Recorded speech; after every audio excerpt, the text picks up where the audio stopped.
सत्संग में जाओ लगन लगाओगे।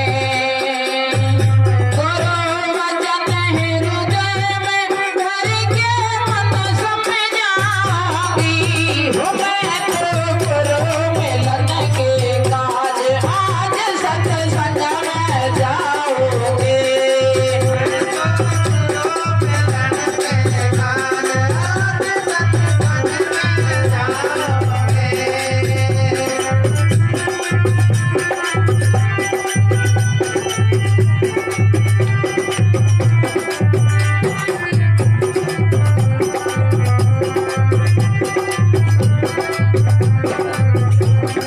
मन का मिटे अंधेरा ज्ञान का दीप जलाओगे। मन का मिटे अंधेरा ज्ञान का दीप जलाओगे। स्मरण बंदगी करो धर्म का भूत भगाओगी। मैं तो गुरु मिलन के काज आज सत्संग में जाओगे।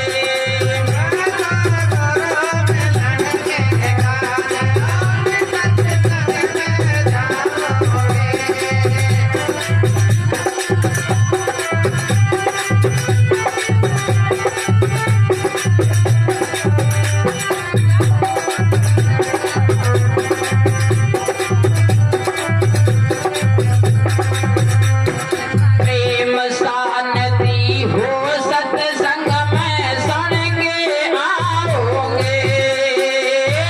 प्रेम शांति हो सत्संग में सुन के आओगे।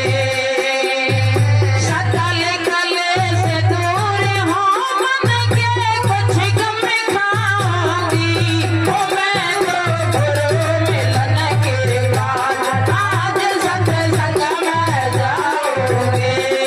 मैं तो गुरु मिलन के काज आज सत्संग में जाओगे।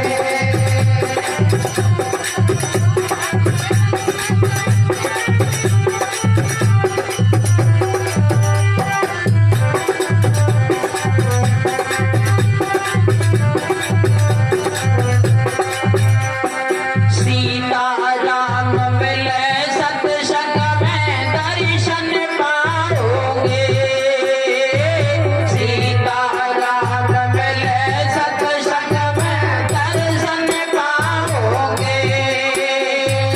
मन श्री राम हरि सत्संग में मांगल गाओगी। मैं तो गुरु मिलन के काज आज सत्संग में जाओगे। मैं तो गुरु मिलन के काज आज सत्संग में जाओगे। मैं तो गुरु मिलन के काज आज सत्संग में जाओगे। मैं तो गुरु मिलन के काज आज सत्संग में जाऊंगी। सत्संग में आकर के जब श्रोता ध्यान से सुनता है सत्संग को तो हमारी समझ में आता है कि परमात्मा का भजन करना चाहिए। ऐसा संत विद्वानों की वाणियों से समझने को मिलता है। और जब ऐसी जिज्ञासा अंतःकरण में प्रकट होती है कि भगवान का भजन करना चाहिए तो एक महापुरुष की आवश्यकता होती है जिन्होंने पहले से उस परम तत्व को जान लिया है।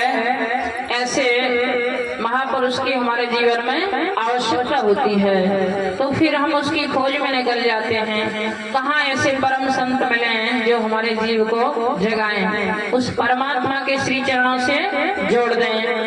तो ये सब जो है कहाँ से हमें समझ में आता है कि जब हम सत्संग में बैठते हैं। तो जब ऐसा विचार आता है तो हमारे हृदय के विचारों को परमपिता परमात्मा स्वीकार करते हैं और फिर एक महापुरुष हमें कहीं ना कहीं उस परमपिता परमात्मा की कृपा से मिलते हैं। क्योंकि आत्मा में जो हमारा विचार होता है उसे परमात्मा सुनते हैं। अच्छी कामना वाले को अच्छा मार्ग मिलता है। तो जो हम परमात्मा से ऐसी प्रार्थना करते हैं कि प्रभु हमारे जीवन में कोई ऐसे गुरु महाराज आए जो इस आत्मा का कल्याण हो और इसी जीवन में हम उनका आशीर्वाद लेकर के अपने जीवन को कल्याणकारी बनाएं। तो ऐसा मार्ग उसे मिलता है और उस मार्ग पर चल करके मानव अपने जीवन को कल्याणकारी बना लेता है। ऐसे ही भक्तों की ये पूरी सभा है। आप सभी भगवान के प्रेमी भक्त हैं। आपका मन भगवान के भजन में लगा हुआ है, जो आप शांत चित्त होकर के ये सत्संग श्रवण कर रहे हो। कई बार कई भक्तों को अज्ञान भी होता है, लेकिन निरंतर सत्संग श्रवण करने पर इस मन के अंदर बार बार शंकाएं उठती रहती हैं, क्योंकि मन चंचल है। तो ये चंचल मन दिन में कितनी मंजिलें बनाता है और कितनी मंजिलें दहा देता है, लेकिन जितनी शंकाएं उठती हैं उनको लेकर के फिर सत्संग में आता है तो सारी शंकाओं का समाधान हो जाता है। आप कभी भी अपने मन के अंदर कोई प्रश्न ऐसा आए तो आप ये देखना कि जब आप सत्संग में आओगे तो किसी न किसी संत के मुखारविंद से आपके प्रश्न का जवाब स्वभावतः ही आ जाएगा। आपको पूछने की भी आवश्यकता नहीं पड़ेगी। इसीलिए सत्संग की महिमा महान है। नर के सफरे हुआ दीवाना रे, करता फिरे अभिमान। नर के सफर हुआ दीवाना रे, करता फिरे अभिमान। करता फिरे अभिमान भावरे, करता फिरे अभिमान। करता फिरे अभिमान भावरे, करता फिरे अभिमान। नर की सफर हुआ दीवाना रे, करता फिरे अभिमान। नर की सफर हुआ दीवाना रे, करता फिरे अभिमान।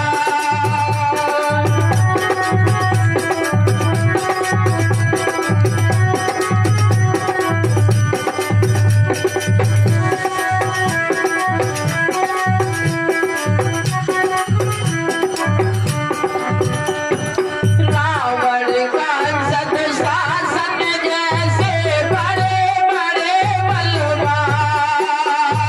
रावण का सदुशासन जैसे बड़े बड़े बलवान। कौरव विमान और सिकंदर, कौरव विमान और सिकंदर, मिट गया नाम निशान। नर की सफर हुआ दीवाना रे, करता फिरे अभिमान। नर की सफर हुआ दीवाना रे, करता फिरे अभिमान।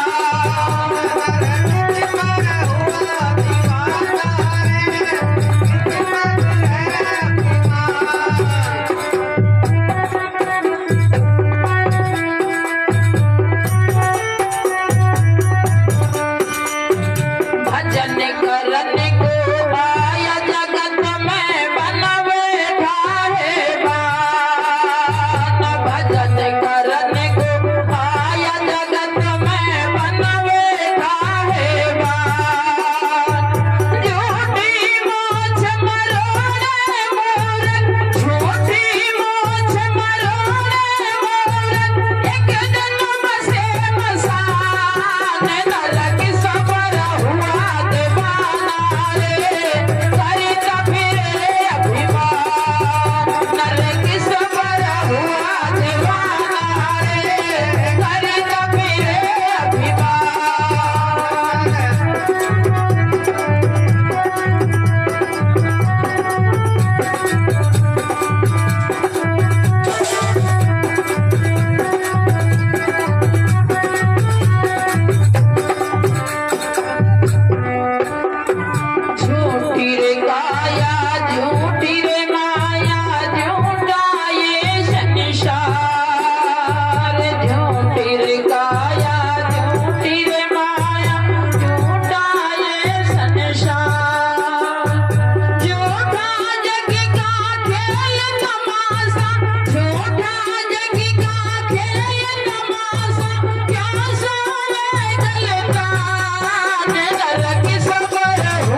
कहने का तात्पर्य है संसार की जो स्थूल वस्तुएं हैं सारी आज हैं कल मिटने वाली हैं। प्यारे बंधुओं, कल के सत्संग में महापुरुषों के द्वारा बताया गया कि ये जगत तो असार है, मिथ्या है, झूठा है।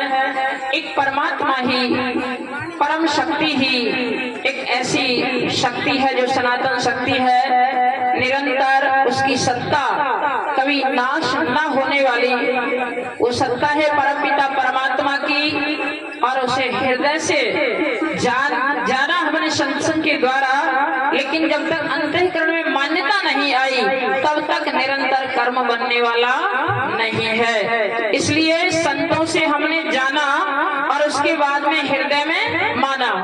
हृदय में हमने ये माना कि परमात्मा है और वही हमारे इस जीवन का कल्याण करने वाला है। इसलिए उस मालिक को, जिस परमात्मा ने ये शरीर दिया है, उस मालिक को हमें निरंतर चिंतन करना है, क्योंकि उसके अलावा और कोई हमारी गति मुक्ति करने वाला नहीं है। इसलिए उस परम पिता परमात्मा का प्रातः संध्या नित्य प्रति हम चिंतन करें। इसके अलावा जिसमें हम सुख देख रहे हैं वो सुख आज हमें दिखाई दे रहा है, कल मिटने वाला है। इसलिए सत्य के साथ चलें। ईश्वर सत्य है और उस सत्य ईश्वर का चिंतन करने में ही हमारे जीवन का उद्धार होगा। तो उस सत्य वस्तु को जानो, मानो और उसका चिंतन करो और अपने जीवन का कल्याण करो। इन्हीं शब्दों के कहते हुए वाणी को विराम। बोलिए राजा रामचंद्र भगवान की, संत समाज की, भगत भगवान की। आवाज तो नहीं आ रही आपकी? जयकारे में तो सबकी आवाज आनी चाहिए कि हम कितने श्रोता यहाँ विराजमान हैं। देखिए, महापुरुषों की चरणों में आप विराजमान हो तो जयकारे में कंजूसी क्यों कर रहे हो? अरे हाजिरी तो लगनी चाहिए चरणों में कम से कम। बोलिए हनुमान जी महाराज की, हस्ती माता की जय। जय श्री राम।